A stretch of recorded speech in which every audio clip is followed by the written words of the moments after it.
మీకెప్పుడైనా అనిపించిందా అసలు ఈ భూమిపై మొదట మనుషులు ఎలా పుట్టారని? నిజానికి ఊహలేని సమయంలో ప్రతి ఒక్కరికి ఈ ఆలోచన వచ్చే ఉంటుంది. మరి నిజంగానే ఈ భూమి మీదకి మనుషులు ఎలా వచ్చారు? ఎక్కడి నుండి వచ్చారు? ఇలా ఒక జీవితం ఉంటుందని మొదట ఎలా కనిపెట్టారు? అసలు మనుషులకి ఆలోచన శక్తి ఎలా వచ్చింది? మనలాగా వేరే జీవులు ఎందుకని మాట్లాడలేవు? కోతుల నుండే మనుషులొచ్చారని అంటూ ఉంటారు కదా, మరి ఇప్పుడున్న కోతులు మనుషుల్లాగా ఎందుకు మారడం లేదు? అసలు మనుషులు మొదట కోతుల్లాగే ఉండేవారా? వీటన్నిటి వెనుక ఉన్న అసలు కారణాలేంటి అనే విషయాలు ఈ వీడియోలో తెలుసుకుందాం. సో స్కిప్ చేయకుండా వీడియోని చివరి వరకు చూడండి. ఈ రోజు నుండి 25 కోట్ల సంవత్సరాల క్రితం ఒక పెద్ద ఆస్ట్రాయిడ్ మన భూమి మీదకొచ్చి ఢీకొంది. దాని నుండి వచ్చిన పొగ వాయువులు సూర్యుడిని పూర్తిగా కప్పేశాయి. పూర్తి భూమి చీకటిని అలుముకుంది. నలుమూలలా విష వాయువులు వ్యాపించాయి. భూమిపైన 20 కేజీలకి పైగా ఉన్న 95% భారీ జీవులు పూర్తిగా తుడిచిపెట్టుకుని పోయాయి. అక్కడితో డైనోసార్ల కాలం ముగిసిపోయింది. కానీ డైనోసార్ల మరణాలు కొత్త జాతి జీవులకి, అంటే మిగిలిన 5% జీవులకి ఒక సువర్ణ అవకాశాన్ని తెచ్చిపెట్టింది. ఆ కొత్త జాతి జీవులే మమ్మల్స్ లేదా క్షీరదాలు. ఈ క్షీరదాలు వాటిని అవి ఈ ఆస్ట్రాయిడ్ బారి నుండి తప్పించుకున్నాయి. అత్యంత ప్రమాదకరమైన వాయువులు మరియు వేడి నుండి తమని తాము కాపాడుకోవడానికి భూమి లోపల నివసించేవి. ఈ క్షీరదాలు బ్రతకడానికి చిన్న చిన్న క్రిమి కీటకాలని తినేవి. ఇంత పెద్ద ప్రళయం తర్వాత కొన్ని లక్షల సంవత్సరాలలో ఈ భూమి మళ్లీ మునుపట్లాగా జీవించటానికి అనుకూలంగా మారిపోయింది. భూమిపై మళ్లీ కొత్త కొత్త జాతులు చెట్లు పుట్టుకొచ్చాయి. భూమిపై మిగిలి ఉన్న 5% జాతుల జీవులలో అడాప్టివ్ రేడియేషన్ అనే ప్రక్రియ ద్వారా ప్రైమేట్స్ కి చెందిన కొత్త జాతి జీవులు పుట్టుకొచ్చాయి. ఈ రోజు నుండి 6 కోట్ల సంవత్సరాల క్రితం కోతి లాంటి కొత్త జాతి జీవులు పుట్టుకొచ్చాయి. పంజాల స్థానంలో వేలి గోళ్లను కలిగి ఉన్న మొట్టమొదటి క్షీరదాలు ఇవే. అవి ఈ రోజు ఉన్న పూర్తి జాతి జీవుల పూర్వీకులు. అంతేకాదు, వాటిని ఈ రోజున్న జీవులతో పోలిస్తే అవి పూర్తి భిన్నంగా ఉన్నాయి. అదే సమయంలో ప్రైమేట్స్ యొక్క తల భాగం లోపల ఒక ముఖ్యమైన పరిణామం జరిగింది. వాటి యొక్క స్పైనల్ కార్డ్ని మెదడుకు కలిపే రంధ్రాన్ని ఫురమిన్ మ్యాగ్నమ్ అని అంటారు. అది మెల్లిమెల్లిగా స్కల్ యొక్క చివరి అంచు నుండి స్కల్ యొక్క మధ్య భాగంలోకి షిఫ్ట్ అవుతూ వచ్చింది. అప్పటి వరకు 4 కాళ్లపై నడుస్తున్న జీవులు ఈ పరిణామం తర్వాత వంగి నడవడం ప్రారంభించాయి. ఈ రోజు నుండి 5 కోట్ల సంవత్సరాల క్రితం భూ వాతావరణంలో నిరంతర మార్పులు చోటు చేసుకోవడం మరియు భూమి యొక్క టెక్టోనిక్ ప్లేట్లు కదలడం ప్రారంభించాయి. అప్పటి వరకు ఆఫ్రికాకి అతుక్కొని ఉన్న మన భారతదేశం కాలక్రమేణా ఆఫ్రికా నుండి వేరై ఏషియాకి వచ్చి అతుక్కుపోయింది. దీని కారణంగా ప్రపంచంలోనే అత్యంత పొడవైన మౌంట్ ఎవరెస్ట్ అని పిలువబడే హిమాలయ పర్వతాలు ఏర్పడ్డాయి. ఈ పర్వతాల కారణంగా భూమి యొక్క వాతావరణం పూర్తిగా మారిపోయింది. మొదట్లో ఈ పర్వతాలు ఒక పెద్ద రాళ్ల గుట్టలాగా ఉండేవి. కానీ పర్వతాలు ఎత్తుగా ఉండడం వలన ఏళ్ల తరబడి హిమాలయ పర్వతాలపై మంచు కురవడం వల్ల రాళ్ల గుట్టల్లా ఉన్న పర్వతాలు హిమాలయ పర్వతాలుగా ఏర్పడ్డాయి. పర్వతం యొక్క పైభాగంలో చల్లటి ఉష్ణోగ్రత ఉండడం మరియు ఎవాపరేషన్ కూడా తక్కువ జరగడం వల్ల గాలిలో ఎక్కువ తేమ కారణంగా చల్లటి గాలి మేఘాలు మంచును కురిపించేవి. ఈ హిమాలయ పర్వతాలు ఏర్పడ్డ తర్వాత ఎన్నో నదులు ఏర్పడ్డాయి. ఆ నదులే ఈరోజు మానవ జీవన వికాసానికి మరియు ఎన్నో జాతుల జీవులకు ఉపయోగపడుతున్నాయి.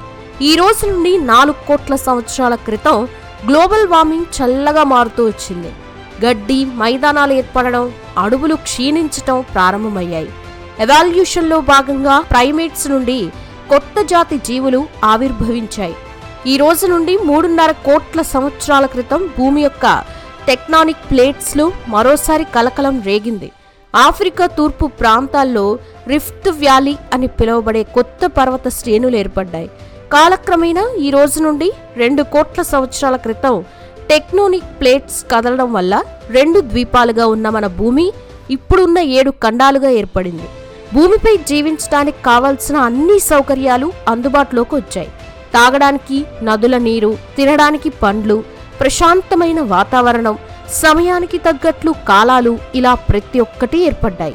శాస్త్రవేత్తల ప్రకారం మన పూర్వీకులు భూమిపైన కాకుండా చెట్ల కొమ్మలపై నడవడం నేర్చుకున్నారు. వాతావరణంలోని మార్పుల కారణంగా ఈ రోజు నుండి 60 లక్షల సంవత్సరాల క్రితం ఈ గ్రేట్ ఏప్స్ జాతి నుండి కొన్ని చింపాంజీస్ మరియు గొరిల్లాస్ పరిణామం చెందాయి.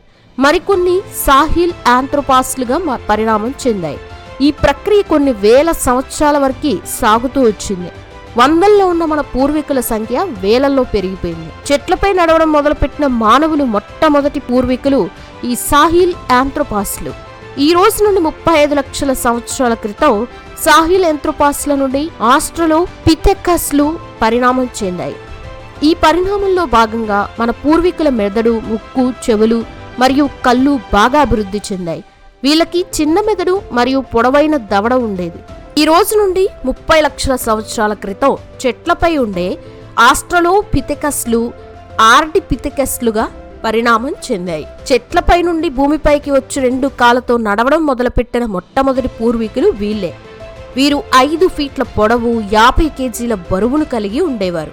మొదట్లో ఉన్న పూర్వీకులు వంగి నడిచేవారు. కానీ కాలక్రమేణా పరిణామం చెందుతూ వచ్చిన మన పూర్వీకులు చెట్లపైనే నడవడం నేర్చుకున్నారు. కొన్ని లక్షల సంవత్సరాల తర్వాత వచ్చిన ఆర్డిపిథెకస్లు భూమిపై అడుగుపెట్టి ఆహారాన్ని వెతకటంలో 2 కాళ్ళపై నడవడం ప్రారంభించారు. ఈ రోజు నుండి 23 లక్షల సంవత్సరాల క్రితం ఆర్డిపిథెకస్ల నుండి హోమో హెబిలియస్గా పరిణామం చెందారు. హోమో హెబిలియస్ యొక్క బ్రెయిన్ సైజ్ పెద్దగా ఉండడం వల్ల వీరికి ఆలోచన శక్తి కూడా ఎక్కువగా ఉండేది.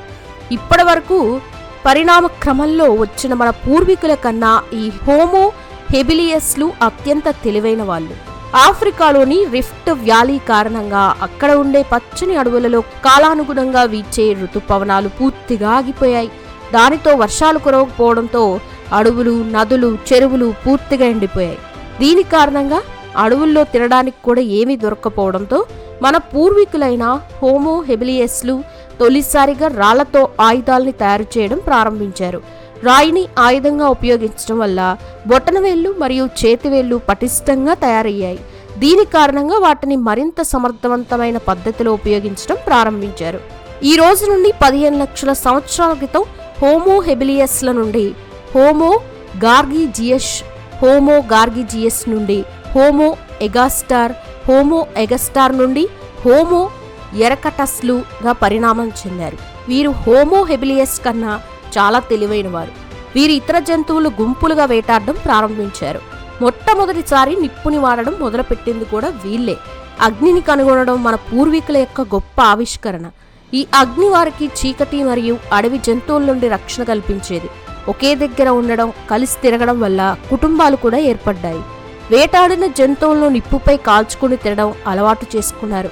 నిప్పుపై కాల్చుకొని తినడం వల్ల నమలడానికి తక్కువ శక్తి ఖర్చు అవుతుంది మరియు తిన్న ఆహారం కూడా త్వరగా జీర్ణమవుతుంది. ఆహారంలోని పోషకాలు కూడా శరీరానికి వేగంగా అందుతాయి. దీని కారణంగా మెదడు కూడా చురుగ్గా పనిచేస్తుంది. ఈ రోజు నుండి 2 లక్షల సంవత్సరాల క్రితం మన పూర్వీకులు 95% మనిషి రూపంలోకి పరిణామం చెందారు. సర్వపేటిక అది మన పూర్వీకుల యొక్క గొంతుపై భాగంలో ఉండేది. మన పూర్వీకులు పరిణామ క్రమంలో ఆ స్వరపేటిక గొంతు కిందకి వచ్చింది. దానితో మనకి ఇంకా పెద్ద శబ్దాలని కేకలు వేయడంలో అది బాగా దోహదపడేది. ఇదే మానవ పరిణామంలో చివరి దశ. దీన్నే నియాండర్తల్ ఏమ్స్ అని అంటారు. దీని తర్వాత వచ్చిన వారే హోమో సేపియన్స్ అంటే మనం. ఈ రోజు నుండి 1,00,000 సంవత్సరాల క్రితం మనుషుల పైన మనం కాలినడకన ఎక్కడికైనా ఎంత దూరమైనా వెళ్ళగలిగేవాళ్ళం. ఆ సమయంలో మన చేతిలో మన పూర్వీకులు తయారు చేయడం నేర్పించిన పురాతనమైన రాతి ఆయుధాలు ఉండేవి. అవి ఏ జీవికైనా వేటాడడంలో సహాయపడేవి. మానవులమైన మనకి ఆలోచన శక్తి అధికంగా ఉండడం వల్ల వంటిపై చెట్ల ఆకులని వేటాడి ఒలిచిన జంతువుల చర్మాలని కట్టుకోవడం ప్రారంభించాం. మనం హోమో సేపియన్స్గా పరిణామం చెందినప్పటి నుండి మనకి మనమే సొంత భాషని ఆవిష్కరించుకుని మాట్లాడడం మొదలుపెట్టాం. నిరంతరం సంచరించే మానవులమైన మనం ఆహారం కోసం వెతుకుతూ వేరే ప్రాంతాలకి వలసలు వెళుతూ ఆఫ్రికా నుండి అమెరికా, అమెరికా నుండి ఆసియా, ఆసియా నుంచి యూరప్ నుండి ఆస్ట్రేలియా, ఇలా అన్ని ఖండాల్లో వ్యాపించాం. అక్కడ ఉండే వాతావరణంలోని మార్పుల కారణంగా మనం ప్రాంతాలకి తగ్గట్టు మారిపోయాం. ఈ రోజు నుండి 50,000 సంవత్సరాల క్రితం మళ్ళీ భూమిపై ఐస్ ఏజ్ ప్రారంభమైంది. దాని ప్రభావం నార్త్ పోలుపై అధికంగా ఉండేది. దానితో నార్త్ పోల్లో ఉన్న హోమోసేపియన్స్ సౌత్ పోల్లోకి తిరుగు ప్రయాణం చేశారు. కొంతమంది అక్కడే ఉండి జీవనం సాగించారు. ఈ రోజు నుండి 30,000 సంవత్సరాల క్రితం మనుషులమైన మనం భూమి యొక్క అన్ని అంచుల వరకు చేరుకున్నాం. అక్కడే మన నివాస గృహాలను ఏర్పాటు చేసుకున్నాం. పంటలు పండించడం, మనకి ఉపయోగపడే పశువుల్ని పెంచడం ప్రారంభించాం. మొదట్లో గుహల్లో నివసించే వాళ్ళం. ఆ తర్వాత గుడిసెలు నిర్మించుకున్నాం. రాతి నుండి రాగి నుండి ఇనుము, ఆయుధాలను ఉపయోగించడం వరకు అభివృద్ధి చెందాం. ఎన్నో అద్భుతమైన కట్టడాలు నిర్మించాం.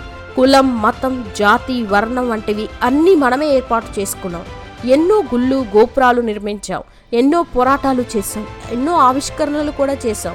ఇప్పుడు నేల నుండి నింగి వరకు పూర్తి ప్రపంచాన్ని ఏలుతున్నాం. ఇలా చేయడం ఏ ఇతర జీవికి సాధ్యం కాదు. మనం ఈ ప్రపంచంలోనే అత్యంత తెలివైన జీవులు. ఏ విధంగా అయితే ఒక బిందువు నుండి బిగ్ బ్యాంగ్ జరిగిందో అదేవిధంగా మనం మానవుల పుట్టుక కూడా ఏకకణ జీవుల నుండే జరిగింది. మనమే కాదు, ఈ భూమిపై నివసించే సమస్త ప్రాణులు ఏకకణ జీవుల నుండే ఆవిర్భవించాయి. ఇలా మనం ఈ భూమిపైకి వచ్చాం. సో ఇదన్నమాట మనుషుల పుట్టుక గురించి. ఈ వీడియోపై మీ అభిప్రాయాన్ని కామెంట్ సెక్షన్లో చెప్పండి. వీడియో నచ్చితే లైక్ చేయండి, షేర్ చేయండి, ఛానల్ని సబ్స్క్రైబ్ చేసుకోండి. Thanks for watching.